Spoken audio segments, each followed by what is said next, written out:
B and maps it to BC in such a way that recovers exactly the original state. Okay, so in general, of course, this is not true of all states. In general, you would need to act on B and A in order to generate correctly C. But here this is saying that by acting only on B, I can generate the systems B and C in an exact fashion. Okay, so as I said, this is C can be generated by acting only on B. Okay, and moreover, Betz showed a specific property. I mean, he even gave specifically what you can take this map to be. Namely, it has this nice form. So remember, this is a channel from B to BC. Okay, and one simple property you would want is that if there's no A system, then this should map rho B to rho BC. Okay, so one natural thing to do is to say, okay, I take the density operator gamma here, and I tensor it with the identity on C, and then I sandwich this with rho B inverse, and then I sandwich it again with rho BC. Okay, so it's clear here that this map applied to rho B gives rho BC. Okay. Okay, so let me say that this is what we'll call a quantum Markov chain. So this specific property, that there exists a map that generates the C system from acting on B, this is what we'll call a Markov chain. Okay, so let me illustrate this Markov chain property in another example so that you see that it's a kind of strong structural property. Okay, so let's suppose we have a line, okay, with systems A1 to AN. And let's suppose that this system has, does not have at all any long-range correlations in the following sense. That if I look at the mutual information between A1 and A3 conditioned on A2, then this is 0. Okay? And similarly, if I look at the mutual information between A1, A2, so the things on the left, and A4, if I condition in the middle guy, A3, then this is also 0. Okay, and similarly, until the mutual information between AN and A1 to AN minus 2, conditioned on AN minus 1 is 0. Okay? Then let's use this theorem of Betz. What this is saying is that I can write the marginal on A1, A2, A3 as starting from the marginal on just A1, A2 and acting only on A2 to generate A3. Okay? This is using the first condition on the conditional mutual information. Okay? So using the second one, I can write a similar statement, but just now using A1, A2, A3, and now I act on A3 to generate A3, A4. Okay, and I can write all of these conditions in the following way. And so if I put all of these conditions together, this is saying that I can write the state rho from A1 to AN as the state rho A1, A2, so the marginal on just A1, A2, and I apply all of these maps. I concatenate all of these maps. So I first generate 3, and then I generate 4, etc. Okay, so this is a very strong statement because this is saying that the state rho A1 AN can be efficiently represented in using an amount of memory that is linear in N. Okay, because I only need to specify rho A1, A2, think of these as constant dimension, and I need to represent these maps that generates the new systems. Okay, compared to, of course, in general, you would need an exponential amount to represent the state. Okay, so one desired property that we would have of our characterization or of our structural property on the state that have small conditional mutual information, we would like that, okay, I guess in general, we would not have this very strong property that all these mutual informations are equal to 0, but we might have a system where these correlations are all very small. Okay, and what we would like in this case is that if we have this property, then there is an efficient approximate representation for the global state. Okay.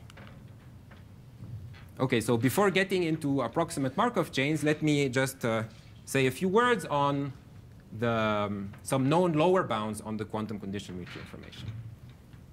Okay, so yeah, characterizing the set of states or giving a structure on the set of states for which the conditional mutual information is small amounts to finding a lower bound on the conditional mutual information, right? So there are some known lower bounds on the conditional mutual information. So for example, this one by Carlin and Lieb. And this expression is mathematically nice, but it's difficult to interpret operationally.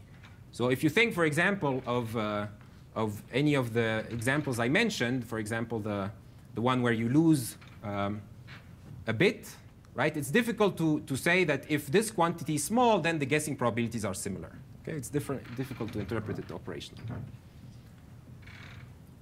Okay, so there is another known lower bound for the conditional mutual information that is very useful in the context of studying entanglement. So in particular, as I said before, the conditional mutual information can be used as a way to quantify entanglement, namely with this squashed entanglement. So this is defined as the infimum over all possible extensions of the state of AC of the conditional mutual information. Okay? So motivated by studying this quantity, Brandau, Christandel, and Yard proved that this is lower bounded by the distance, some kind of distance, between the state rho AC and the set of separable states. Okay, so this is very useful in the context of studying entanglement, but this bound is independent of the system B. See? And so in particular, if the systems A and C are classical, like it was the case for our setting where we wanted to guess these bits x1 to xn, then this value is 0, so it gives you nothing. Okay. Okay, so now let's come to the main statements that we would like. So remember that I define a quantum Markov chain in the following way, that I can recover the C system by acting only on B.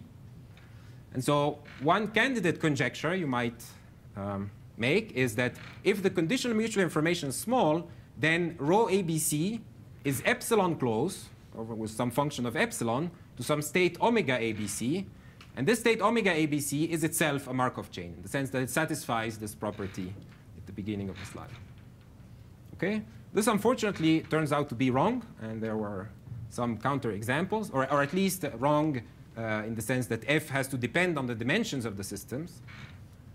And so in particular, one counterexample is when you take A, B, and C to be the totally antisymmetric subspace with well-chosen number of systems. Okay. And so in recent years, more like a slightly different family of conjectures was made. And there it was realized that perhaps it's not a good idea to require that rho ABC be epsilon close to a state that is exactly a Markov chain. But rather, maybe what we can ask for is that if the conditional mutual information is small, then this quantum Markov chain equality is now satisfied with an approximate equality instead.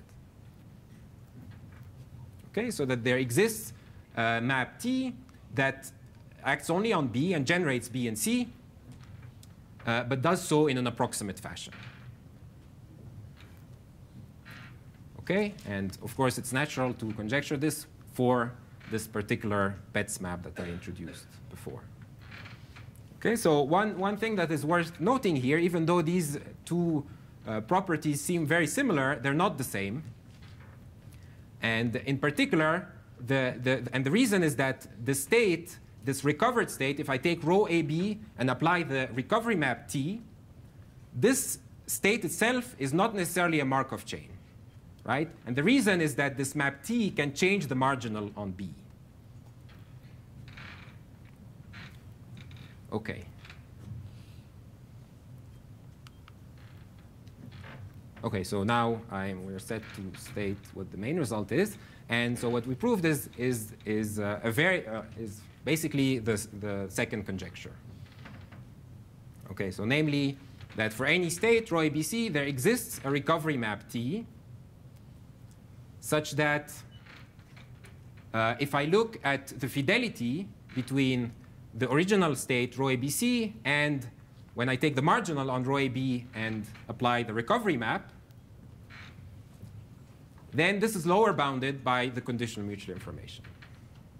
Okay? So in other words, if the conditional mutual information is smaller than epsilon, then this quantity has to be close to 0, and so the fidelity has to be close to 1. Okay, so if you prefer the trace distance, then we can just rewrite this in terms of trace distance. So this is giving a lower bound on the conditional mutual information as a function of the trace distance between rho ABC and rho AB on which I acted with a channel that acts only on B and generated BC. Okay? So this is, of course, for some, I mean, you have to choose the channel well for this to be true. And so unfortunately, we couldn't show this for this natural PETS map, but we show it for a very related map. Okay, so namely, it's basically the PETS map, except that there are some unitaries that are included in several places. Okay, and these unitaries, we do not quite control them. Okay, so we can show that this recovery map, you can assume it has this form, but we cannot say more. Okay, so yeah, coming back to the initial question I asked at the beginning, this is saying that one structure I can give to the set of states for which the conditional mutual information is small is that these are states for which C can be approximately reconstructed from just acting on B. Okay. So let us quickly see how this result applies to the applications that I mentioned. Okay, so the first application that I mentioned is this application where I wanted to replace C by some bits of advice. Okay, so remember we had this algorithm that constructed this list. And the problem was that at the end of the algorithm, we have that this conditional mutual information is smaller than epsilon, but we didn't know how to conclude from there. And here I'm saying that using this inequality, we can easily conclude. And so the idea is now I want to come up with a guessing strategy for xi given b and xl that performs roughly as well as the best guessing strategy given if I'm given b and c to guess xi. Okay, and so given this main result, I can have this. I have the existence of such a valid recovery map. Okay, so now I apply it to the B system in the inequality being here B and XL. Okay, so I have a map that maps BXL to BXLC. And so what I'll do to guess xi using B and XL, what I'll do is I'll apply this recovery map to generate a C, and then I just pretend that the state is exactly rho, is exactly the state rho, and then I use the corresponding guessing strategy. Okay, and so this allows you to show, because you made an error of only delta in this recovery, this shows you that the error you make in this guessing probability is off by an additive number delta. Okay, so this was for the first application. For the second application I mentioned on this long chain, I said that we would like that if these conditional mutual informations are small, we would like to be able to approximate the global state in an efficient way. Okay, so and this follows also directly from this result, namely by just putting approximate equalities everywhere where I had an equality in the other slide. Okay, so for example, the state rho on A1 to AN is delta close to a state that is recovered by acting only on AN minus 1. Okay, and then I can take the state from rho A1 to AN minus 1 and apply the recovery map and generate AN minus 1 from AN minus 2, etc. So overall, I have an error of roughly n times delta. Okay, so if I have that the epsilon I start with is much smaller than 1 over n squared, then I get a good approximation for rho A1 AN using an amount of memory that is linear in the number of systems. Okay. Okay, so let me give a rough sketch of the proof.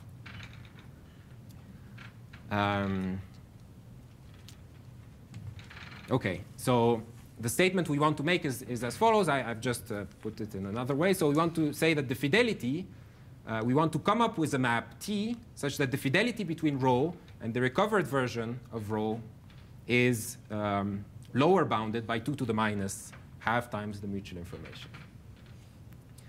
OK, so the way this works is by starting first with an easy special case. OK, so it turns out that so what is this easy special case? It's when rho ABC satisfies some property that the marginals on rho B and rho BC are flat. In the sense that rho B and rho BC only have one non-zero eigenvalue. Okay, so rho B is a projector divided by the rank of this projector. Okay, then it turns out that even with the Petz map, right? So if you look at the fidelity between rho ABC and rho AB to which I apply the specific map tau, which is this Petz map, I can just write it in this form. I can remove these ranks. But the ranks turns out to be exactly the entropies, right, for these states. Okay? And now, but these projectors don't really affect the state. So I can use a well-known bound between the fidelity and the relative entropy to get the following. Okay? And if I just put together all these entropic terms, if I put together all these entropic terms, then I get to 2 to the minus mutual information. Okay, so this is an easy case. And so now most of the work is really in reducing from the general case to this case. Okay, and so the way we'll do that is instead of considering just one copy of rho, we'll consider multiple copies of rho. Okay, so we consider rho tensor n. And the advantage of considering states of the form rho tensor n is that this is well approximated, rho tensor n. It's well approximated in some sense by some states which have flat marginals. Okay? Okay, so if we consider these states, rho tensor n, then it's possible by choosing this map Tn in a good way. So this involves typical projectors and type projectors and things like this. But I don't want to get into these details. Then it's possible to construct such a map T that is able to recover, is able to show that the fidelity between rho tensor n and rho AB tensor n, to which I apply the map T, now that acts on n copies, right? The map now acts on n copies of B, that this is lower bounded by the corresponding conditional mutual information. OK, so this is good, but we're interested not in only states that have this form, but we're interested in general states, right?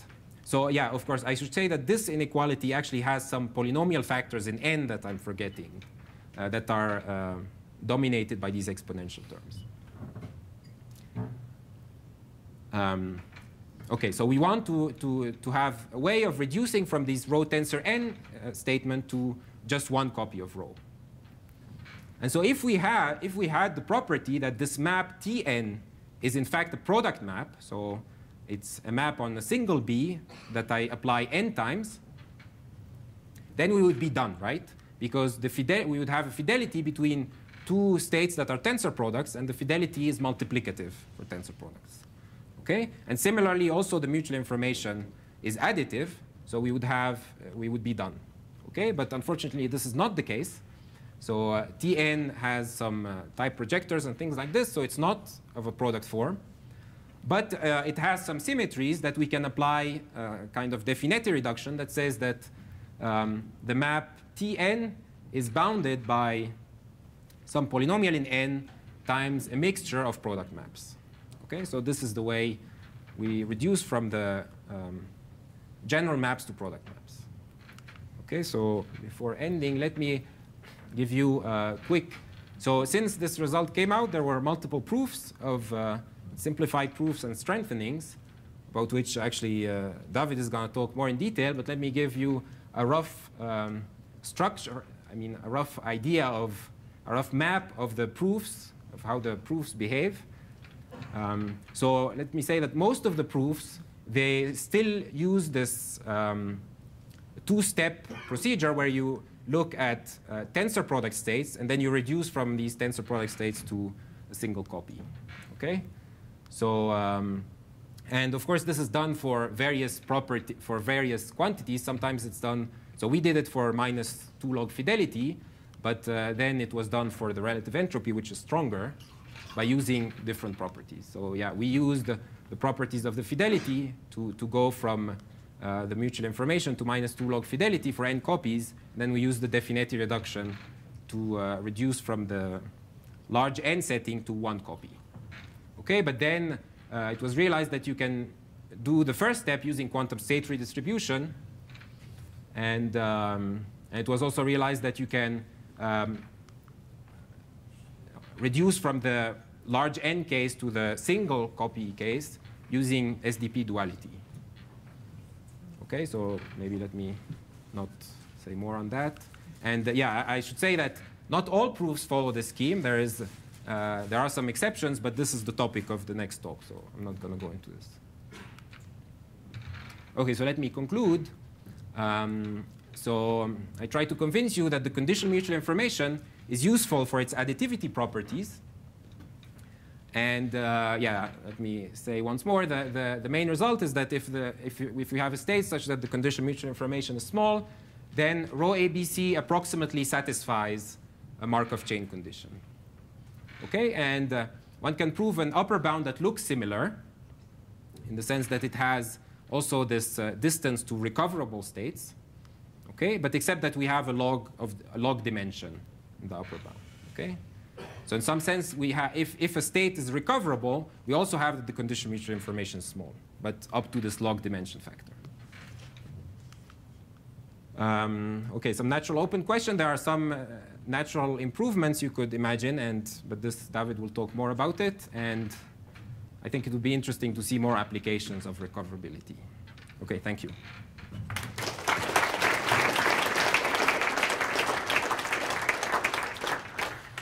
So questions? Is there an intuitive explanation of the PET's recovery map for classical distribution, like intuitive explanation? What does it look like? If you have just classical variables and you have very small conditional mutual information, what is the procedure by which you derive the three-body? It's very easy. I mean, it's just you take the B and you generate C conditioned only on B. Right, that's it, yeah. Yeah, exactly, yes, it's just that. Other questions?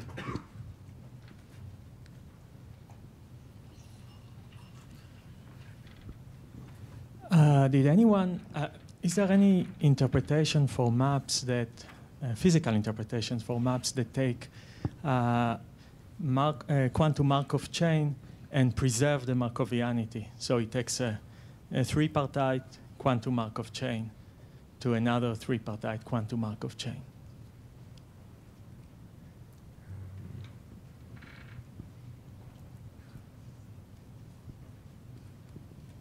I don't know of such a characterization. Yeah, it's interesting, but I don't know of such a characterization.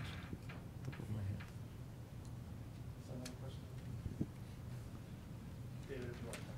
head. How tight are these bounds? Sorry? How tight are these bounds? Yeah, they're not tight in general. So, yeah, I cannot say more than, yeah, they're not tight.